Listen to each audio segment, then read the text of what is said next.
Welcome back. And it's time for us to do AM Talk. Today, our guests representing his constituency, the Member of Parliament, is, of course, Mr. Nilante van der Poel. It's nice to see you. Thanks for coming. Thank you very much. Excellent. Also with us is the Deputy Minister for Information, Mr. Pius Enam Hajide. How are you, sir? I'm fine, thank you, Kojo. Good, How are good. you too, Not sir? bad, not bad at all. Well, quite a week. I mean, my head is still spinning. Quite a lot has been happening. We've got quite a bit to touch on. NASA's video making waves last night. And then, of course, this tape, this allegedly doctored tape. Right. I don't know where to start. But Mr. Van der Poel, it's been a while since you and I got together. So perhaps for that reason only, I'd like to start with you and with the issue which came out yesterday, these tapes, or this tape. Your party has issued a statement that the tape is doctored. It's a fabrication. It's engineered to make your party look bad, and also to remove attention from another ongoing issue, which is the ANAS revelation about what's happening with Galamsey and the officials in charge of restructuring it. I don't know where the Deputy Communications Director's intervention now sits. He spoke on Asempa FM yesterday and said that, yeah, that's the voice of the chairman. He was at the meeting when the chairman made those comments, and he stands by. In fact, the party stands by the comments of the chairman. How do we put that alongside the denial from Sami Gyimfi and now officially from the party in a statement? Well, thank you very much, and let me say good morning to your viewers and to the good people of Fudodo Studio. And let me take the opportunity also to commensurate with the Leo Kran family. Today we are observing a one-week celebration, and we want to say may God be with Auntie Seti, a very good, nice mother to all of us. We hope that the family will be strong after this. To the issue, let me say this. The party has issued a statement, and the party has made its point explicitly clear on this issue. One, that the tape that is going around is fake. Two, there are certain issues pertaining to this tape that are pure fabrication and concocted, and that, yes, the party stands by the fact that these are not the most important things we're talking about at this time, when issues about party meetings will virtually be backed or hacked and used as a political tool. There are more sensitive issues in this country that we should be talking about this time: the violence, unprecedented violence, criminality, and abuse of power exhibited at Ayawaso West Wagon with the commission is sitting on. Those are the things we should be talking about. Two, we thought that with the president's sort of stand on the issue of illegal mining, this is not the time when there should be anything that should be diluting the impact or the expose on the efforts, on the stabbing of the president's efforts. I sitting here, if there's anything I would want to commend the president for, is this action he's taken to save our environment. And so I do not expect that the president's own people will be stabbing him in the back.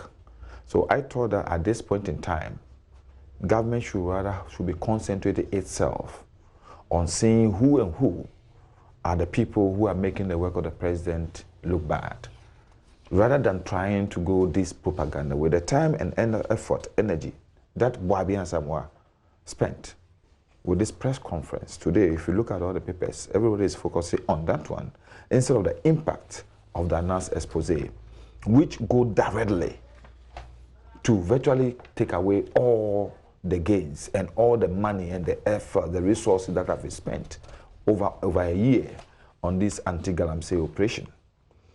So it's a certain fact. And the reason why I'm more worried about this is the fact that We know Ofosu-Ampofo over the period. And you know what Ofosu-Ampofo is capable of saying and what he is not saying. If it had been any other person, possibly people will give some sort of credence. But Ghanaians know Ofosu-Ampofo. So if you pick 1, 2, 3 of his speeches and you add certain things to it, you doctor it using today's technology to imitate his voice and put it out there. It is you who is doing, because the larger population out there know Ofosu-Ampofo what he's been all this time in politics. They know his stand. Were you at this meeting? No, I wasn't. Even though I'm a member of the communication team, I wasn't at the meeting because I had other pressing issues. So it was a communication team meeting? It was a communication team meeting. Do you know when it happened? We meet every week. Every week? We meet every week. So this was this week's meeting? Yes, it was last week's meeting. Oh, last week's meeting. Yeah, okay. It was a meeting to discuss the communication issues and some of the problems we're encountering.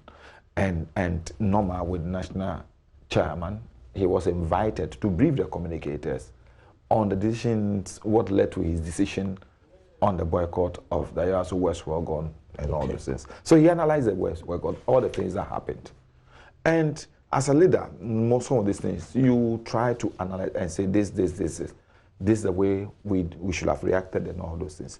I don't think that it was wrong for anybody. But I want to say here that what Ghanaians should be thinking about at this point in time is the abuse of people's freedoms and privacy. That if people will use state apparatus and state machinery to virtually, let me say, enter into people's privacy. You know, this is not the first time that a meeting at the national headquarters has been backed. Is that your belief, or have you been able to prove it? We are still continuing investigation, but that is where it's leading to. It's a suspicion now. Okay. That's where it's leading to, because we are continuing with the investigation of whatever has happened. And we can say, for a fact, looking at the caliber of people who were at the meeting, one of the pointers we can put up for now is the fact that the office have been backed. Right. A further investigation should lead to something else. We'll come out confrontly and we'll confront it. Okay. But now, let me be frank with you. We are taking measures to restore sanity and the integrity of our office and to make sure that the government will not continue to have this, or exercise this impunity, abuse of people's freedoms and rights. Okay. Because, in fact, intruding on somebody's privacy is a crime.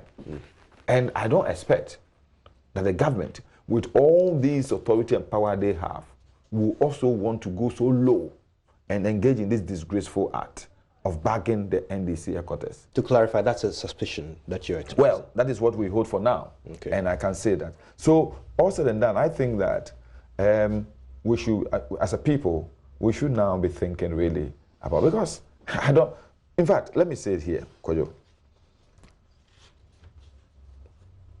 In this country, we've seen party chairmen, party executives, government functionaries saying worse things.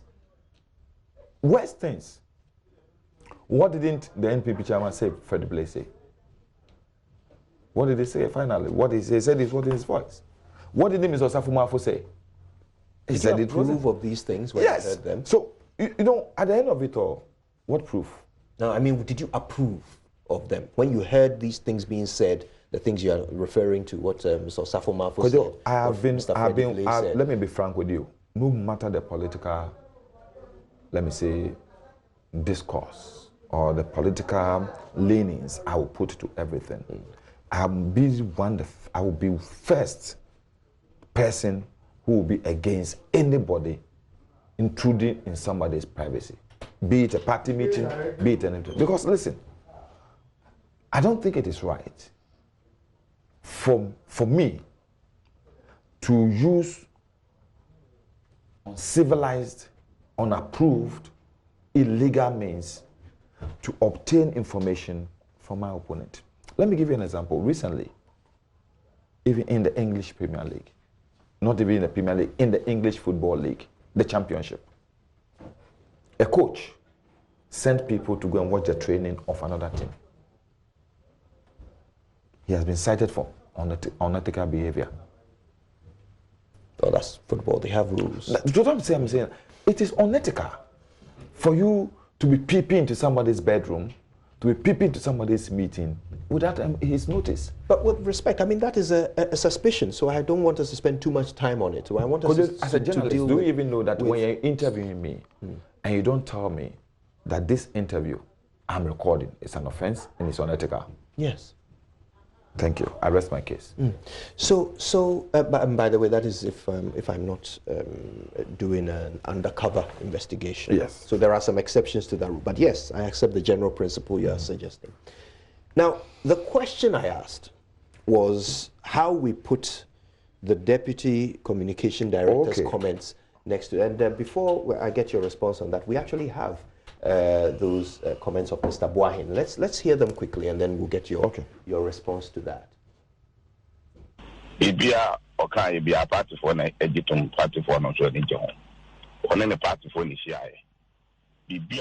party accepts all what he said.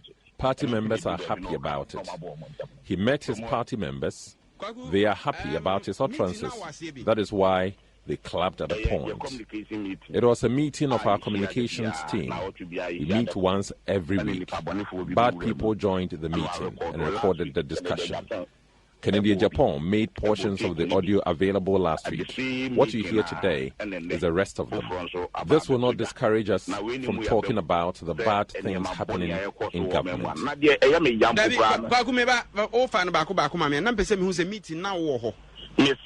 It's a communication meeting with myself, Sami Jemfi, and Akugan as leaders. We meet all our communicators to strategize our security and communication. Honorable Ofusu joined us to motivate us. That is why you heard people clapping. Because we are happy. If someone doesn't understand and want to bend the sea, they should go ahead.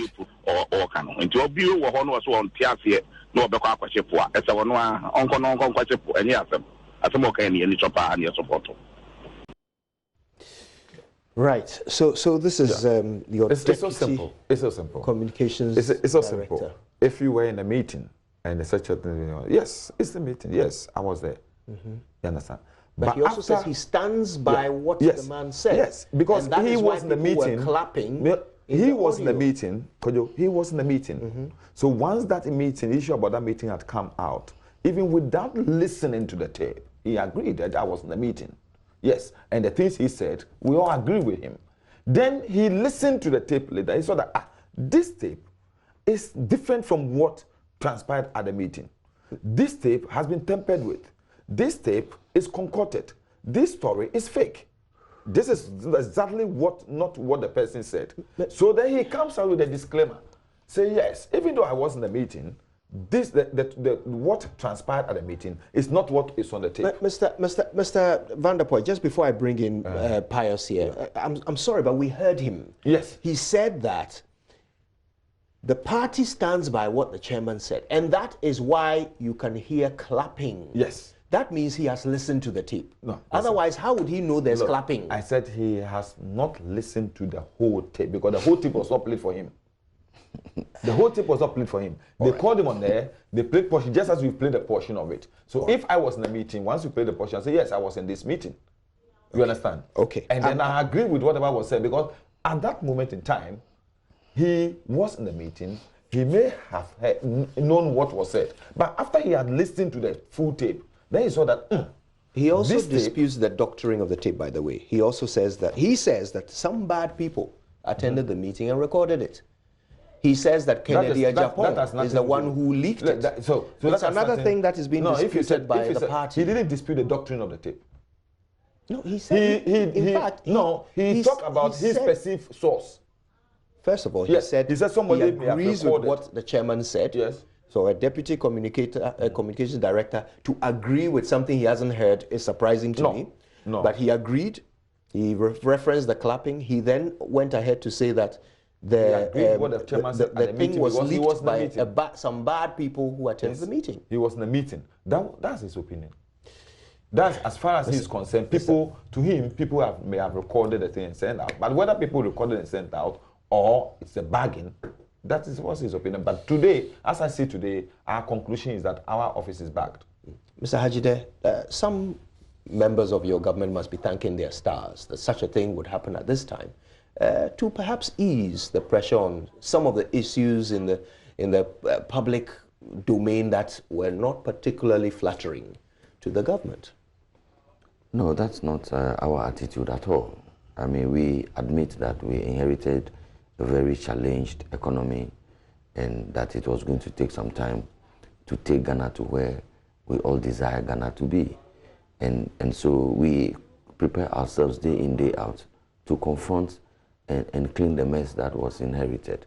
And so the fact that there may be challenges from time to time, be they with the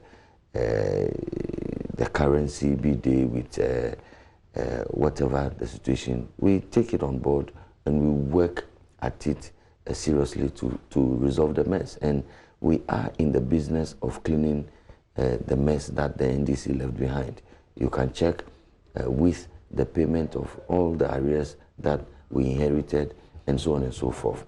It's we are working 3 years now. I don't know how long. I'm saying that we inherited a mess that was created consistently for 8 years. It takes a little more than 2 years. It takes a little more than 2 years. It takes a little more than 2 years to clean the mess of 8 years. And so, and I am answering the question if you would get to listen.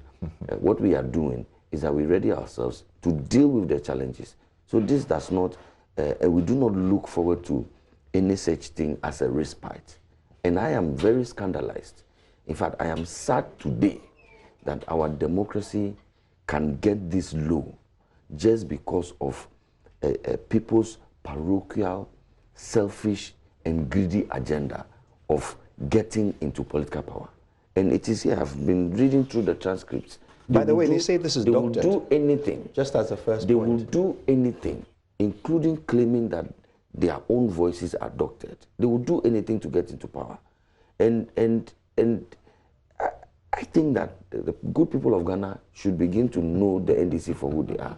The honorable thing to do under the circumstance, and if there was any decency left in the NDC, is to admit that this is wrong, because it is very, very wrong, and play for forgiveness of the people, and maybe proceed to do the honorable thing of resigning. If I were the national chairman, that is what I would have done. Could you listen to some of the things that were said? This is somebody who is saying that, and he is the national chairman of the biggest opposition party. We will go after them. We will not only go after them, but we will do it. Say we will not go after them face to face. We will have to use tactical approaches to make life very uncomfortable for some of them. We will target some people and we will let them know. We will let the people know that their life is in danger. And once they know their life is in danger, they will be careful. As for that one, I want to assure you that we will go all out to ensure that, as President John Mahama said, when it comes to that game, in fact, we are better than them. I mean, and this is somebody... He says this was doctored. But I'm saying to you that, you see that they are talking from both sides of their mouth. And they don't know what they are saying. And you just said you played a tape of somebody who says, I was in that meeting, and these were the things the man said, and we are happy that those things were said. Okay? Now we are being told that the thing is doctored. We who were not in the meeting, we are sitting on TV and saying that the tape was doctored. Somebody was sitting right there in the meeting, and the person says that, I was there. These were the things that were said. Have you seen his disclaimer? Have you seen Mr. Sami Jemfi was also in the meeting. We had clappings. But have you seen his disclaimer? We are being told today that the man didn't listen to the tape, that the radio station called him to play the clapping to him, and it was the clapping party head. That definitely could not have been it. Again, if this was not the tape, then where is this question of the system, the headquarters and the offices being back? Where is that one coming from? People are contradicting themselves there because they have been caught pants down.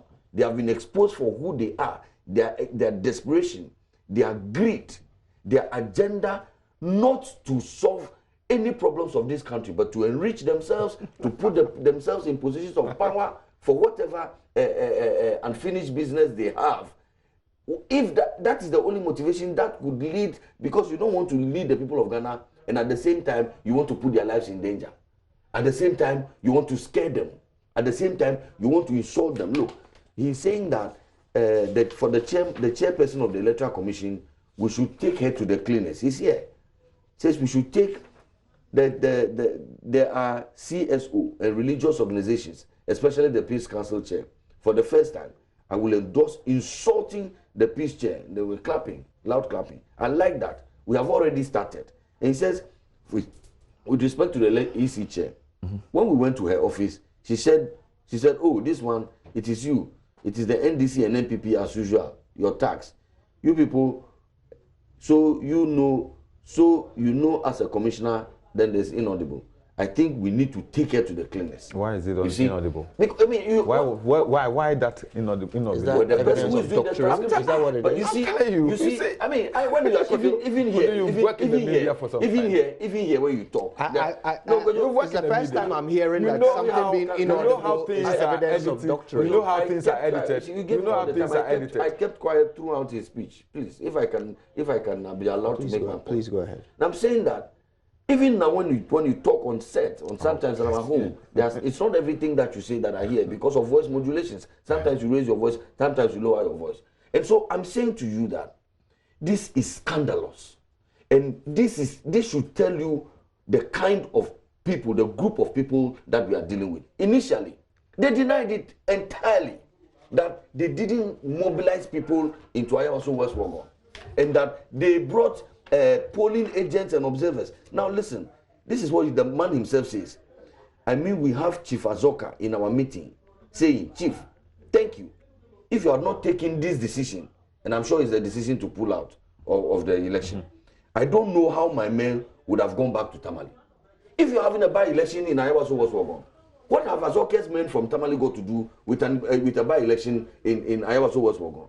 What has your invisible forces got to do with the by-election? What has your invisible forces got to do with the by-election? You have your time. No, don't ask those questions. Ask legitimate questions. What has your invisible forces got to do with the by-election in Ayawaso? So today, when the security capos report that they got actionable intelligence, and there is more, if I read to you, they said that they were waiting for later in the day to unleash, and that they were taken unawares. It's all in the tape. The man says that they had planned to unleash violence on the day of election, and they were waiting for later in the day. It's all in the tape. Show me. Please. Show me the place. Please. You are reading transcript. Show me the place. Have you listened to the tape? Have you listened to the tape? I haven't. So then I said show me where it is. Show me Mr. evidence. I need to ask this because you are presenting this to our audience. Yes, show me. What you just added. Yes. Is it in the transcript? It is in the transcript. The man says that. Can you just show us? No, but So this is a couple of pages. I mean, I should stop talking and look through the pages. But you I will do that, please. You I marked those places. All right. The places And you will show us that before you leave. I will show you. All right. Then let's move on to something else. And so, please, this is a serious matter. And you see, the denial of the NDC scares me the more. It tells you that the plan, the agenda, the thinking of the NDC is entrenched. These are not people who made a mistake. And I am prepared to admit that in the heat of the moment, a politician can slip. But what sets you aside as a good politician and as a dubious and greedy and selfish politician is to admit that, well, there was a slip. And that, please forgive me, this one, I didn't mean it that way. And I've seen honorable people do these things. But as we speak to you now, collectively, and that's why I'm telling you, I'm surprised. If there was any more decency, an iota of decency left in the NDC, we should begin to see some internal dissent that this is bad and this is not how things should happen. Look, we can, with all of that, you can talk about slips in the NPP and so on and so forth, but at every time, you will definitely get a critical mass of the party publicly come to say that as for this one, we think that it went out of hand. And that tells you that these are people who take the interest of the good people of Ghana to heart. And I'm saying that this one is a shame. And I believe that there should be the early warning signs for the good people of Ghana that the alternative is scary. If this is the alternative to the NPP, the alternative is scary. Okay. We cannot. Even if people who can bring mercenaries into this country. We cannot. People who can bring mercenaries into this country to train terrorists are in government, then the alternative is not scary. The alternative is a very, very, let me say, sacred institution. Okay. Very nationalistic institution. No, because if those people, people who bring mercenaries to Ghana please to train terrorists, make his point, then I'm surprised. Could you let me say this? This that he's talking about. Who doesn't know the problem we have with the EC chair? We have a problem with the EC chair because she cannot differentiate between her position as a EC chair and fraternizing with the MPP, attending their parties, fraternizing with invisible forces boys here and there. We are taking her to the cleaners. You have been commissioned. And so what? So I'm not surprised. If I meet her like this, I will tell her in the face. Is she not a human being? Is that what you mean by taking her to the cleaners? That is it. We want people to know who she is. How about insulting the chairman of the National Peace Council? What did that one mean? What, my brother?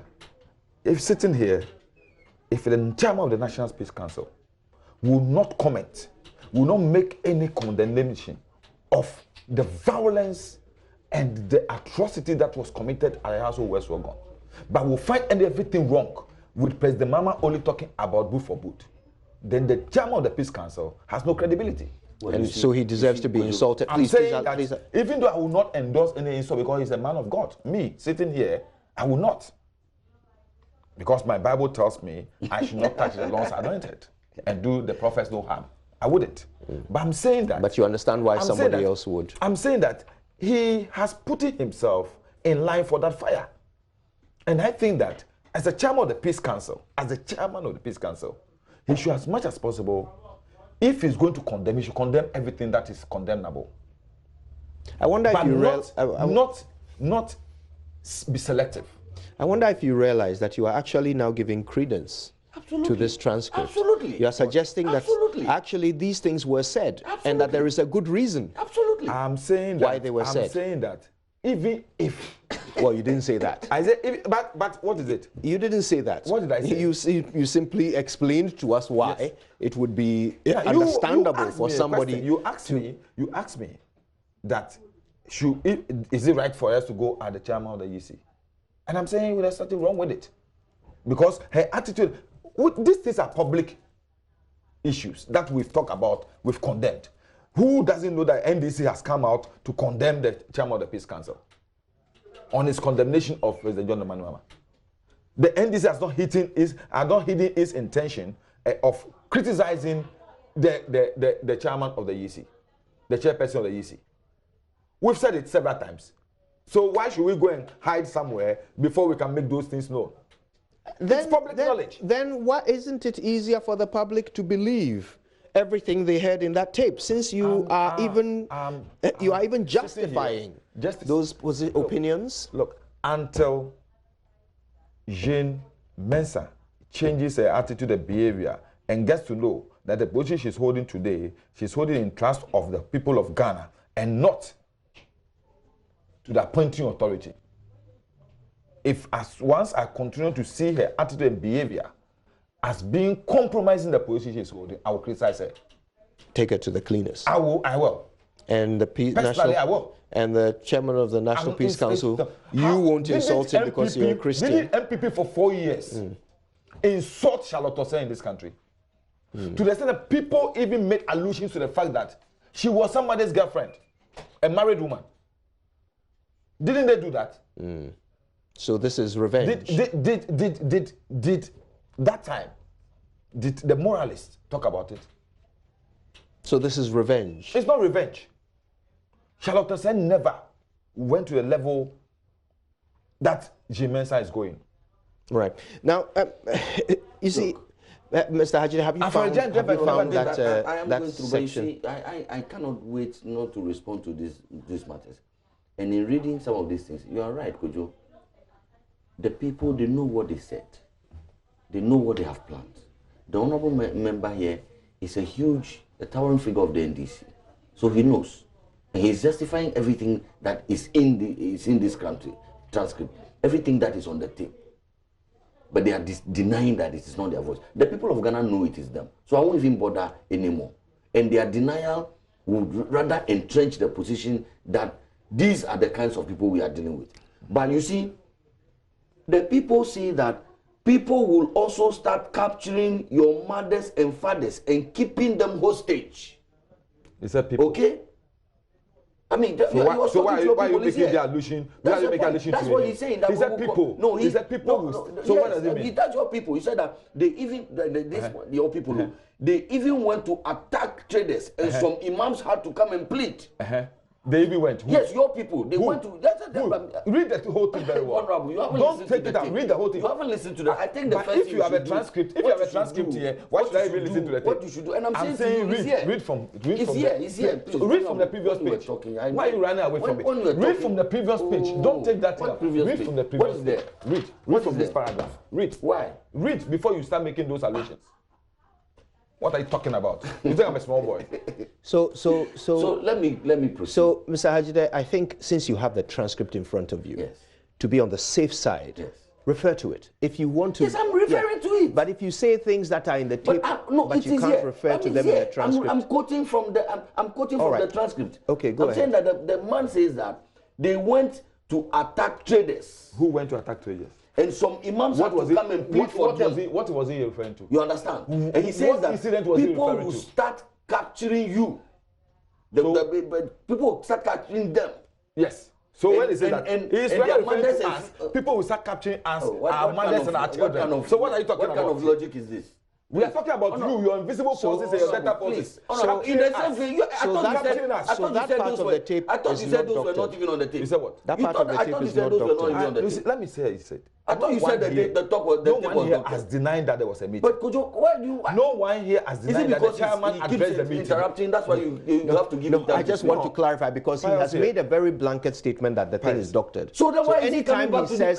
Anytime he says something that suggests that it is not, I must ask, right? So, Mr. Vanderpoel, please. You want to do the program alone? Go ahead. And you see, what is even scary? Go ahead. Is the planned weaponization. And again, now they are going to invest in what the learned council on the commission says is a militia. Listen to this. First, we are going to set up a security and intelligence unit within the party and appoint a national coordinator, a regional coordinator, a constituency coordinator. We are going to be picking up some of our intelligence people, BNI, national security, so that we can read and effectively plan and see, and you see military people are military people, you see, and that they are going to set up ballot box protection units within the NDC. But that's why he said that is to militarize. He said it to militarize. Is that part of the tape doctored or not? I will not doubt it. I will not doubt that this is something, for example, who has said the day he was elected as chairman. In his remarks, he said we're going to set up ballot box protection units. What is wrong with that? Then, Mr. Vanderpoel, Mr. Ofusompofo has been lying to the nation. How? Because in an interview with Evans Mensah, he talked about how all parties must disband their militias. Yes. They must make sure that the people of Ghana... Oh. Is it a militia? It's a church. Mr. Mr. Vanderpoel. It's a prayer camp. If you become very Mr. indecent in your Vanderpoel. language, I will not tolerate that. What nonsense do you mean by it's a church? Okay, gentlemen. What do you mean by it's a church? Gentlemen. It's your father's house. Gentlemen. It's your father's house. Gentlemen, please. Not my mother's kitchen. Let's de-escalate. Not my mother's kitchen. What do you mean by it's a church? No, Mr. Not my mother's kitchen. Mr. Hajide, you're I'm not one of those boys who can Not my mother's kitchen. Mr. Hajide, I'm not one of those Mr. Vanderpoel. Mr. Hajide, Mr. Vanderpoel. Gentlemen, please, we have a... Oh, no, we can't do this. But you heard him say nonsense. Please, we can't do this. I heard all of it, and all of it is condemnable. We have an audience watching us. Please, gentlemen, there are children, your children, watching us. We can't do this. Please, let's not make this matter escalate to this point. We're having a conversation. It can't get abusive. Please, let's not do that. Either of you, not on this platform. Please, I must beg you. Let us stick to the issues. There's an important conversation to be had. Let's not let it de-escalate. I have a question for you, Mr. Vanderpoel. The chairman of your party has said in an interview with Evans Mensah that all parties must disband their vigilante groups and militias. He has talked about how the people of Ghana are the ones who lose, who suffer as a result of this. But if you are saying that he has said in the past, and so you believe, that he said in this meeting that you will set up security teams and overt and covert operations, and you will have ballot box protection teams and so forth. Is the ballot box protection unit a militia? Mr. Vanderpoel, is that not how they all began? How? We all know the history. How? We all know the history, whether it's Azoka boys, whether it's the NPP one in the north, Kandahar boys. We know how, yes, we know how they all began. It was protecting the ballot box. So if you hear your chairman of the party, please, let's said this credit. He said this even the day of his inauguration as the chairman of the party, that one of the things he will make sure we do is to set up the ballot box protection unit. And that has to do with people who will be trained to know how to really handle police station activities and the rest. He never handle referred them how? Do you know what activities go into elections? Yes. Apart from being, apart from your polling agents, we have polling agents. A polling agent is a ballot box protection unit member. Oh. Yes. Unless you want to take it in relative terms. No, I want you to educate us. A polling agent is a ballot box protection member, because what is it protecting? It's not a ballot that has been cast. Why is it there? Why is it there as an agent? So is that what he meant, that he was going to establish polling agents? What it means is that it's not just, you don't just go to sit there as a polling agent not knowing what to do, just watch people come and vote. Right. You have to be sure that the vote that is being the ballot that is being cast truly reflects the decision of the people in that area. How will you do that? Ballots are secret. So how will you not allow people to stuff the ballot box? Stuff the ballot box? Yes. Okay. As it happened in Ashanti region. Right. In 2016. But that's what every polling agent is supposed to do, I'm isn't saying it? that the ballot box protection unit member will make sure that the ballot that is counted is entered onto the pink sheet. The pink sheet will arrive at the collation center, still not tampered with. So polling agents don't already do this? They don't.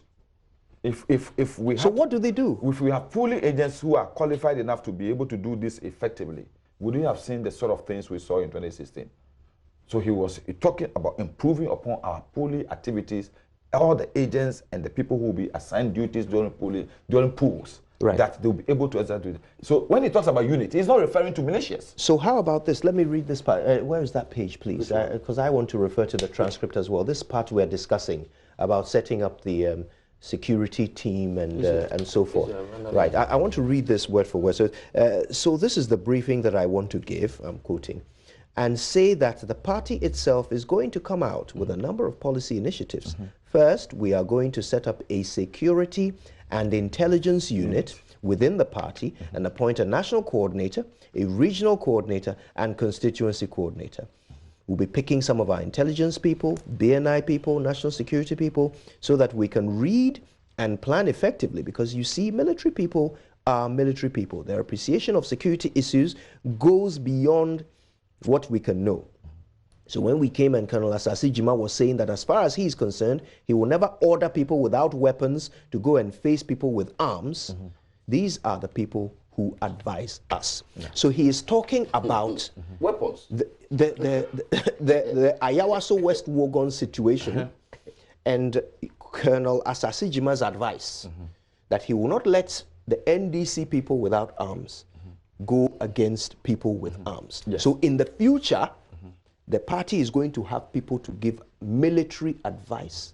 You're going to have people to give security and intelligence advice. And then you are also going to set up ballot box protection units. And what is wrong with that? If somebody says that I'm going to get people who will give me security and intelligence advice, was Asasi Jima not intelligence expert, security expert? And didn't he give a good advice? I'll give you the opportunity, don't worry. Asasi Jima gave a good advice. Here, sitting here, that has saved the country. 8:15.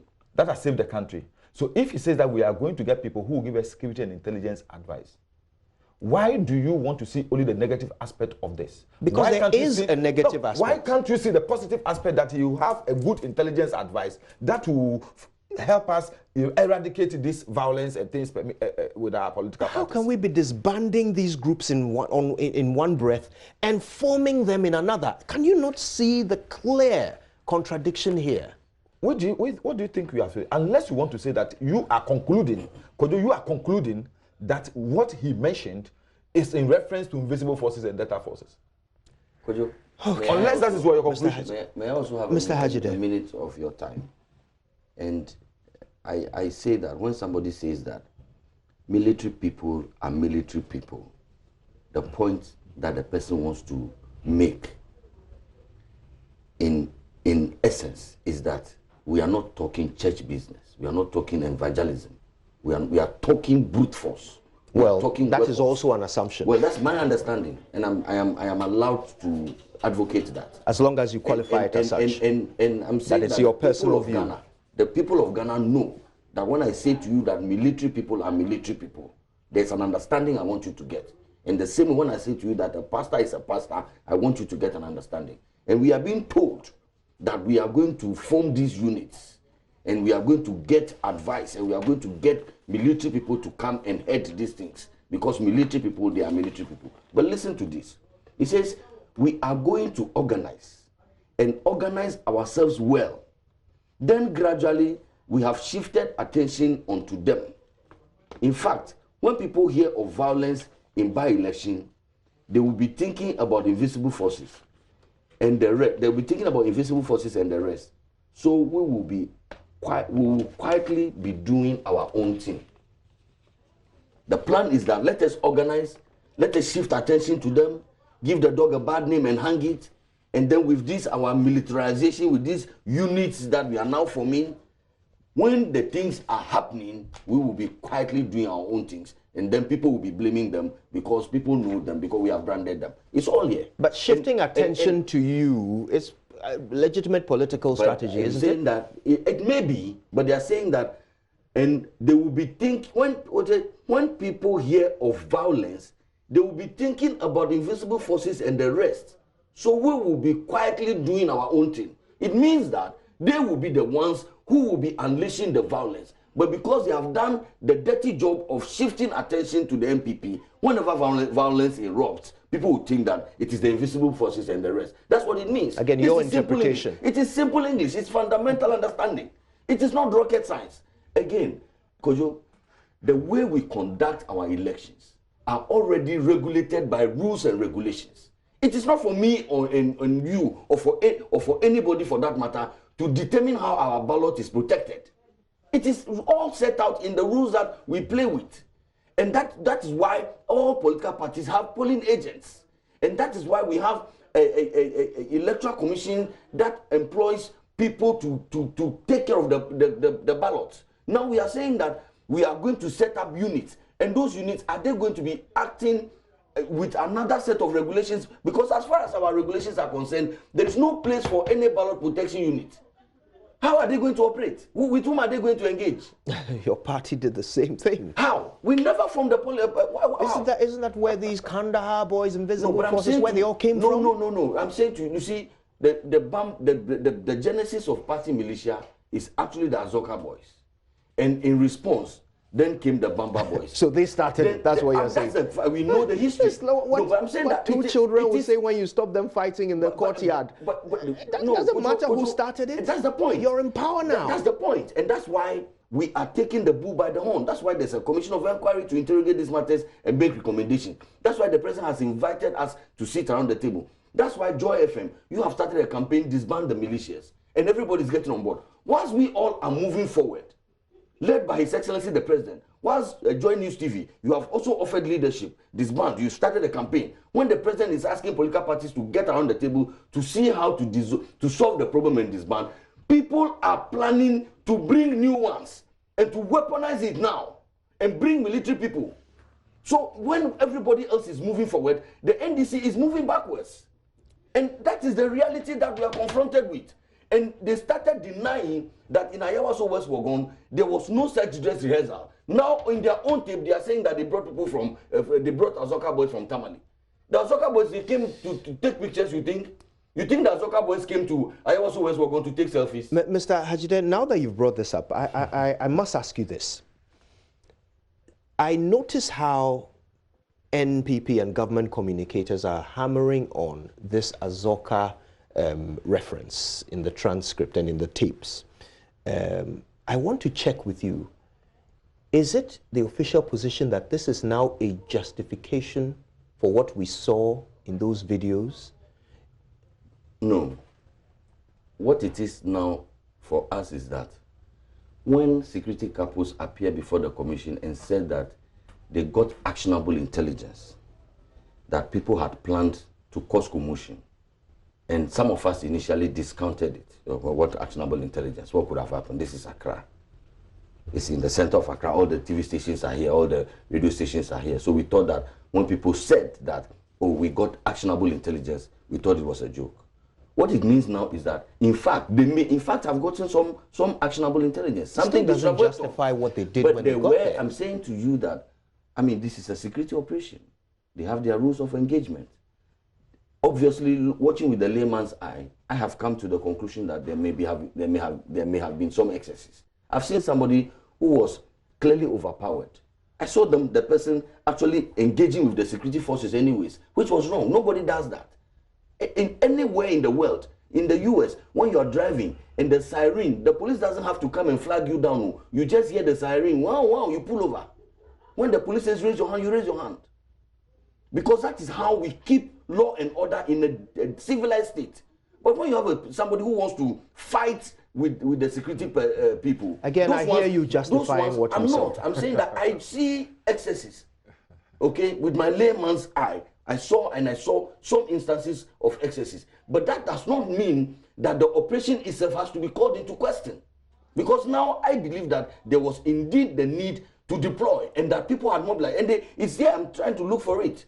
Just I'm not having the time to finish looking through all the pages so I can quote to you. When they said that they knew that they knew, and so they were waiting for later in the day.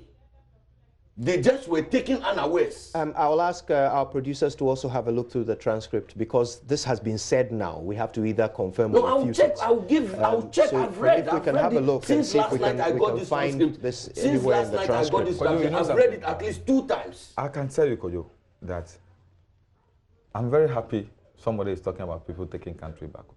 If there is any group of people who have taken this country backward, it's the MPP and this government. Yes, Vigilantism.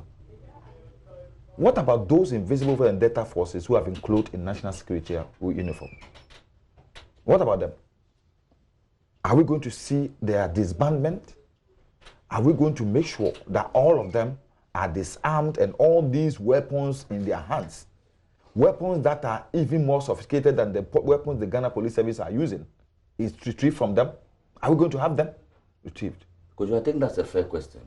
And I want us to engage along those lines. Please permit we can do this. I mean, I'm saying that it's a fair question. I think we can engage along those lines. And for me, those are the matters that we should leave to the Commission of Inquiry. I think they will make recommendations on that one. Because you see, I also know NDC operatives from my constituency. People who were in the NDC, who ended up in the national security. I know them. And I can mention names. Are they still there or have you removed them? They are still there. And so if we are going to have those discussions, that's fine. That's going to be fine. They came to shoot at funerals, my auntie's funeral. This national security, not at by-elections, so at just funerals. These NDC operatives, who were NDC executives, who were later roped into the security, came to fire shots at funerals. Let's not equalize. So that's what I'm saying, that we can have those discussions. What happened at Yawaso West Gone is unprecedented in the history of this country and even in African political history, unless under dictators like Idi Amin and the rest, where we saw these things happening. And Let My Vote Count was under a dictator. You understand? Let My Vote Count, as you are referring to, Let My Vote Count, as you are referring to, were dealt with, but by the state security, the police service. State security. Who? The invisible forces are security. No, they weren't. Invisible forces are state security. The state security people who are wearing earrings and beard. Which SWAT team? It's a SWAT team. Which security people do that? Which security people do that? They do. The security people wear earrings. They have their beard. They do. They sometimes wear tattoos. And Kojo, they do handle people with access. Right. So they do. I'm saying that security people wear earrings. We saw those things in Burundi and Rwanda. No. Where people are butchered with access. Modern day security all over the world. It is you. Modern day security all over the world. Sometimes they wear these things to hide their true identity. One thing I want to avoid doing is trying to explain somebody's point. To fight mosquitoes. That's what they did. No, to hide their identities. They said national security opened. They said MI5. Do you know how they dress? They wear masks. They dress like you. You will never know them. MI5. Yeah, but some of them wear beards. If some of them wear beards, they wear earrings. Okay. No, when they are doing an operation, they don't wear earrings. When they wear, there's no MI5 person who wear earrings. I don't think we can state that categorically. We don't know them. We don't know them all, so we don't know how they dress. Let me also say this. This is a shame. Shame. If there is any shame at all, it's what happened at Yawaso West Ogon. What is happening with the Galamsey operation? Those are the things we should talk about, are things that have disgraced this country. I think we can talk about everything. We don't have to talk about one and leave the other. Thank you. So if we are talking about it, so NDC chairman is not going to resign. They are going to carry this embarrassment. Did McMenu resign? This embarrassment. Did McMenu resign? McMenu Did Nanado resign? We literally have a minute to wrap up. None of those people ever militarized a political party. Samia Awuku, did he resign? Gentlemen, we can't just be equalizing. I said, we can't just be equalizing. The people of Ghana deserve better. We need to look forward. So my final question to both of you. Final question to both of you. My final question to both of you. The president says the two of you, your two parties, should sit, meet, and figure out how to disband these groups. Is that still going to happen? Well, why not? We will respect the president. We will respect the president. He's the president of the country. But we will tell the president he should first fish out all those invisible forces and Delta Forces guys who have found themselves in the national security. How about Azoka boys who have found themselves? There's no Azoka boy in national security. They have set a condition. Or any of your NDC people who have been put in there politically. NDC people are not Ghanaians. If they are qualified to be in the national security, they will be there. But the NPP are not Ghanaians. When we came to power, they were MPP people in national security. When we came to power, they were NPP people. So they should be left there then. That's what you're saying. I have about 5 MPP boys from my constituency who were in national security when NDC assumed power in 2009. They are still in national security. So then they should be left there, right? Because they are qualified. Because their backgrounds were checked.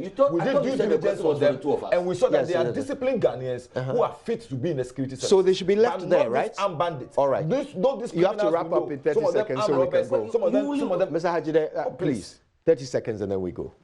Well, my last call in answer to your question is that we have already set in motion the processes to get the NDC on board. And they are the ones who have been playing hide and seek. I mean the MPP.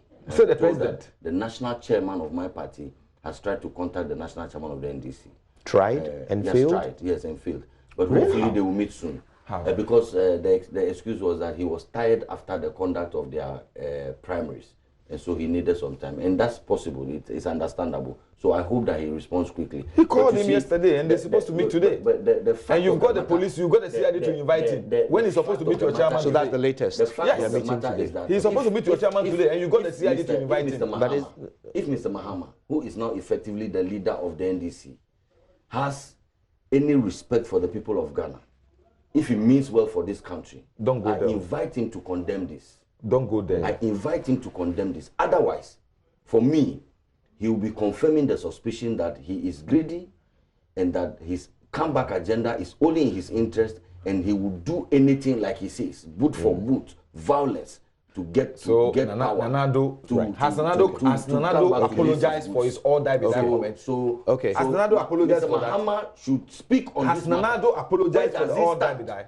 Has Nanado apologized for what happened in Ayawaso? Thank you both. Thank you both. You've been listening to Mr. Neelantin Vanderpoel, member of Parliament for the constituency, and Mr. Pius Enam Hajide, who is the Deputy Information Minister. Boy, it got heated in here. But right now, we can go straight to Roland Walker, who's standing by with Vladimir Inchi Danso to talk a little bit more about related matters. Roland, can you hear me? Good morning.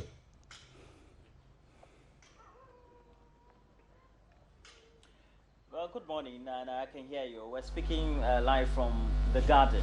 You can see the greenery behind me.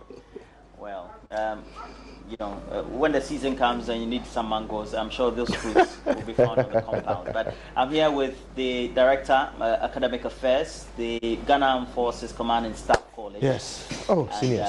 Thank you both. Yeah, Dr. Vladimir Inchi, so used to be with Lestiad as well. Good morning to you. Good morning, my brother. Yes, and just to extend the conversation to more academic and a more national context. Yes. Especially looking at the issue of the content of the tapes which have been leaked. Now we've been told by the NDC through their own statement that may have been doctored in a way. No matter what it is, the contents, as there's the claim that they've been doctored, and are not too good to the listening ear, but also speak volumes about the current state of our political activity as a country, wouldn't you say?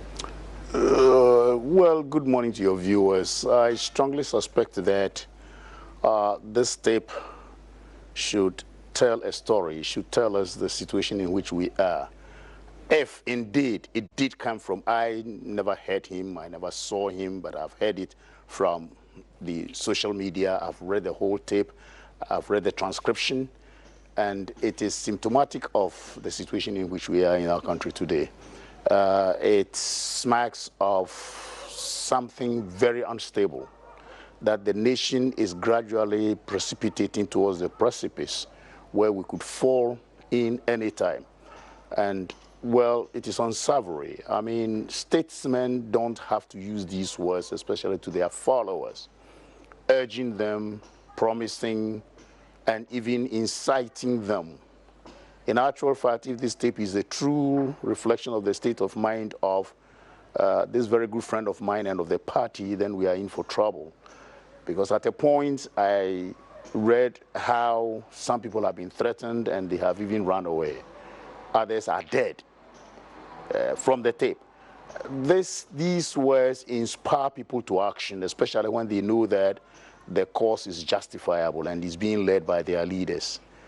I want to sound a note of warning that in security, you need not be scared about bigger things. Terrorism is coming and that sort of thing. No. An innocuous situation can just put the whole thing together and the country will implode. If you don't believe me, in Kwapem language, there is a proverb said, "Odi jokru biako nema abuteshi shewe." Just a small piece of yam. But that's not the case. It was the trigger point. Things had piled up. And when things become necessary and become sufficient, there's no amount of witchery or prayers that will stop, as people say, the crossing of the Rubicon. And I'm warning, we have done a lot of things in the past politically which are not very good. And because of the us and them syndrome in our political dispensation, we are forgetting the cause for which we wanted democracy. And there is a new cause where we want just power, not democracy. And therefore, every ingredient, every tool in the toolbox that will make us win power is what we're doing. And in that sense, we become greedy, we become, immoral. In fact, the speech is a very immoral speech if somebody wants to come to power and wants to come through this. Not to say about the past, from Nkrumah's time, but vigilantism didn't start today. I think the Attorney General herself had declared that, look, vigilantism per se as a situation, it's not bad. I mean, you could form any vigilante group in order to stop things untoward for the sake of the state. That's constitutional. And so the Asafo companies that we have, for example, in our setups, traditional setups, it's a vigilante kind of group. I remember I was very young, university graduate, having just come out. President Liman himself asked us to form vigilante groups, not party groups. Vigilantes in our workplaces, vigilantes everywhere, to check corruption, to check anything that is untoward. So vigilantism per se is not... Just affirming the meaning. Exactly. To be vigilant. But unfortunately, it has taken a new form where we reward vigilantism, where we reward the miscreants. We travel with them on presidential jets. I have evidence. And such reward create the condition for them to do anything so that their party comes to power. Whilst rewarding them also, we make sure that they go into the security services, so-called. And therefore, they are miscreants who have been placed to cater for our security. As a result, untrained as they are, they do the bidding of their masters. But let me warn again.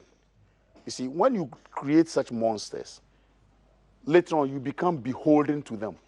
And that's what we are seeing now. Well, we'll try and perhaps veer into the realm of looking at what happens or has become a precedent in other jurisdictions, which have caused some political turmoil and a bit of instability in many countries. Sure. But from what you're saying, we're not mindful of history. We're not mindful of history. Absolutely, we are not very mindful of history. Look, the Liberian situation, Sierra Leone situation, Sudan, South Sudan, name them. These vigilantes were aligned to some political leadership or political groupings, and they were used to undo the other. At times, when their political parties were in power or when they have any means, what they did was to push them into some security areas, police, SEPs, whatever it is. So when the war broke out, they were loyal to some other persons. And that's why you see fragmentation. In Nicaragua, it even happened. Several other places, we are not mindful of history. Unfortunately, I mean, we are in a country where everybody just gets up and is a politician. They have no experience, number one. They haven't traveled, they don't learn, they don't teach themselves. Some of them are doing very well. I've had cause to congratulate some young ones who are now learning very well. I mean, they now appreciate what it means to be a politician. But others go with the mind of, I have power, and I can do whatever I can. And you think that's dangerous? Very dangerous, extremely dangerous, because people are looking up to you as a young man, as a leader, riding in some V6, V8, and doing very well, and asking them to do whatever they wanted, and they would do it. You see? And it when such things permeate institutions of state, it is democracy which is deterred. And we are soon having it in our country, where the security services are full of enclaves of persons who are loyal to different lines instead of the state. So national security per se, I'll be bold enough to say it, has often become regime security. And that's dangerous. You get to find that in many times, or often, in the argument to try to counter, we have consistent incidences of equalization. Oh, it happened, Nanado said this, and this happened, there was a leak tape, Joshua, is it Joshua Aye, and all that. So you tend to have arguments trying to counter, saying that, well, this has happened before, no action was taken. And indeed, if you look at what actions were taken, then they tend to have a certain reflection of a political tone. Sure.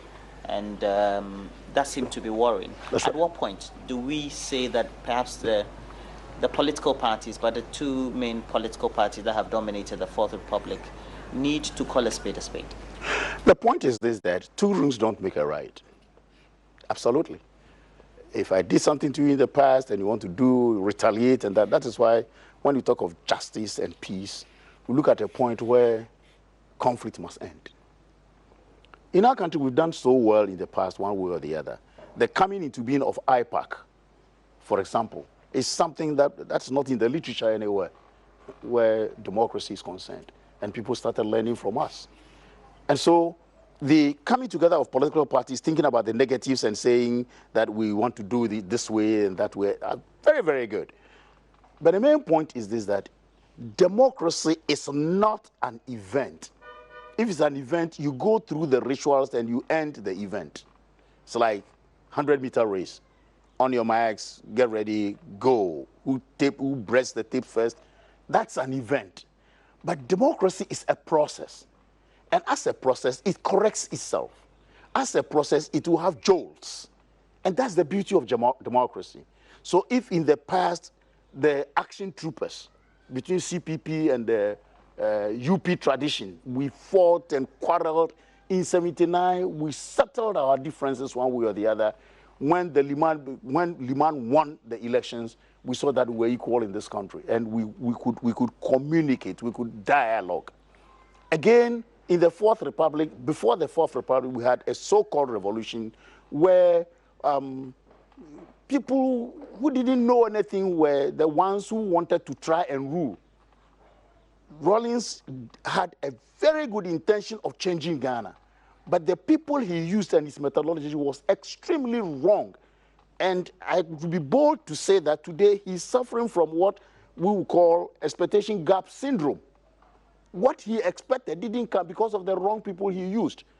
Because any other person began to think that he knew, and that it was the beginning of impunity and indiscipline. Can't we end that?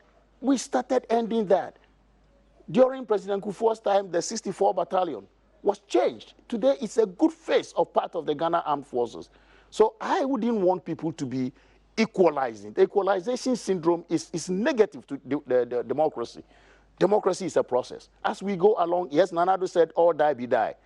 Another said something. Another said something. One car rolled over people and killed people. Some other people have done this. Now we have reached a juncture where the president is saying, two parties, please meet. Is that wrong? Again, several other persons, including some of us, are saying, like, we need to do something about vigilantism. We set up a commission. Can't we go from there? I think the question should be, where do we go from here? And not where did we start from? It's a good point. You mentioned IPAC. Yes. IPAC is a meeting place. Yes. It's a meeting place where dialogue becomes the order of the day. Exactly. Perhaps we have made less use of IPAC. That's true. Or perhaps a quasi platform like that. Right. If it was formed or if it was convened. Can we do that now? And can it be the running order of dialogue for the political parties? I think we should, because I know the IPAC is dying, or if it's not dead already, just because of this reference to the past constantly. Now look, if you are married and every minute that you pick a new quarrel with your wife or your spouse, you refer to what happened in the past, you don't move forward.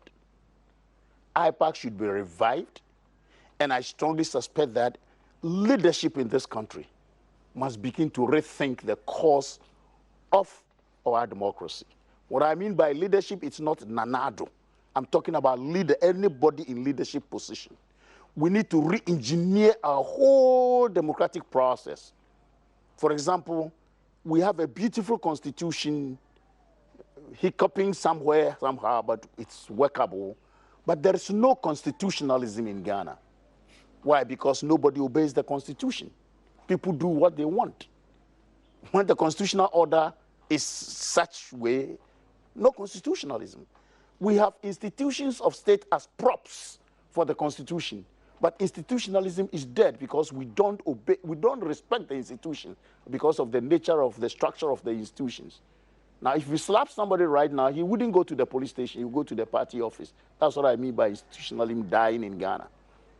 How can school children even dare go and try to torch a police station? It means they don't believe in that institution, all right?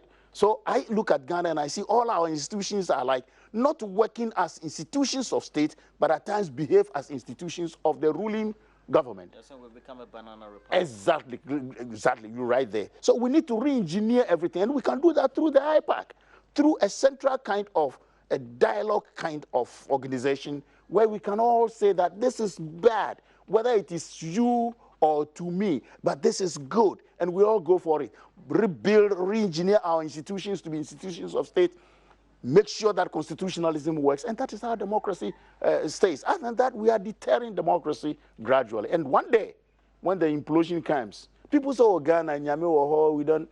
I was in Liberia in 1989, 3 weeks before the war started. There was no sign of anything. There was no sign. In fact, when I heard and saw things on television, I said, my God, people can be that savage. Because they love life. You could see somebody dressed like an 18th century Victorian kind of this thing going to the market. And they loved their football. There were hearsays about whatever it is, but I never thought that 3 weeks after I had left Liberia, what happened could happen. Ghanaians, we should be very careful. We seem to be having, just in the recent past, a number of activities happening, especially bordering on other governance, testing our ability to deal with political forces, political personalities, and also political organizations. And we don't seem to have a hands-on on it. Is that the picture you see? Are you worried? That is the picture, and I'm worried, and that is where I started from. I said there is no institutionalism in Ghana. If the constitution and institutions are working, what you're talking would not happen. We've had presidents or ex-presidents, Brazil, Israel, they've gone to prison before. Some of them are still in prison. The institutions are working. Netanyahu was going to be impeached. Look at what Trump is facing. The most powerful man on earth, and yet, look at what is happening. Institutions of state are working for the state, not for persons, not for personalities. Somebody is arrested, a minister calls, or a party apparatchik calls. They are our boys, and they are left. So what you're describing is the reality. And that's why I'm saying there's need for leadership to create a condition for re-engineering the Ghanaian cause for democracy. So that we are all, servants of democracy. We are all servants of the state. Rule of law. But when you have a president appointing a DCE, and people march to the office of, embrace the gates, they wouldn't allow the DCE to enter. Or another officer, we don't, then the constitution is not working. Institutions are not working. We are at that juncture right now. Did we see the signs and didn't do anything? When did we start seeing the signs? The signs started, as I told you, when we had that so-called 1981 revolution. But we've passed that. That is the thing. From then on, we didn't do anything about it. 1993, we still were using those guys. We still had a 64 battalion, even though Ghana didn't have 40th battalion. We still had people who were, and they formed associations called, Defense of the Revolution, and still they have them. There are people who are still calling themselves as Organization for the Defense of the Revolution, whose flame is dead. They have disappointed the leader. Jerry John Rawlings, when he talks, I could feel him. I could feel his disappointment because nothing happened. And in its stead, and mark you, in philosophy, everybody would tell you that when there is a contradiction, anything happens. And that contradiction has created this monster for us, where nobody wants to obey the Constitution, where people are just only seeking for power through non-constitutional means, and where people believe that there is an us and them syndrome. We need to do something. Now, we have to look forward to the institutions, and the institutions have to work. But we have a constitution which consolidates power in the executive. Sure. Is that one of the reasons why we're seeing what we're seeing? Absolutely no. My readings in democracy, my reading in political science, political economy, shows to me that that shouldn't have been the case. Now I'm an IGP. You appoint me as an IGP. I work according to the remit of what the Constitution says an IGP should do. So if it's the president I've got to go and arrest, I go and arrest the president. He hires and fires me. If he fires me, fine. I have a constitutional means of challenging it. That's what we are not doing in this country. So people become beholden to the governor, all right? Looking over the shoulder whether if I did X, the governor will So putting that power in the hands of the executive shouldn't have been a bane for democracy. I mean, you appoint me as the director of something. Do I have a job description? What is the Constitution? What are the laws that make me who I am? And I follow the law straight away. I don't see why people are afraid to follow the law and follow this thing. Yes, people will be, but unfortunately, that syndrome is in us. I remember an example where as soon as one political party came to power, a civilian, a very prominent civilian, just could call policemen to follow him to go around and seize cars. Unfortunately, one of the cars seized was Nana Addo Dankwa Akufo-Addo's car. A big disgrace. And the then president, the late Professor Mills, had to apologize. And I asked myself, how can policemen take instructions from somebody who said he has one power? That's a big disgrace. So we are undermining our institutions, and the institutions. And since then, it's become symptomatic. Of exactly. If each time a political party comes to power, even toilets. Yeah. So this is the situation, and I lament it a lot. We really need to do something about it. This is the time, or never. Well, thank you very much. You're very welcome. we've enjoyed the conversation. It's also become a pointer for food for thought, and I hope that all of us can ponder over the words of Dr. Vladimir Nchidanso, who is Director, Academic Affairs, the Ghana Armed Forces Command and Staff College, GAFC. Well, I hope that all of us will take some lessons, but again, we'll continue with the discussions and the debate on how we can make our country better. But please make sure that you get interactive. Facebook, JoyNews on TV. Currently, you're watching us there. We also have a Twitter handle. You can also watch us live on My Joy Online TV on YouTube. But now we have to introduce AM Showbiz, our entertainment side of the show.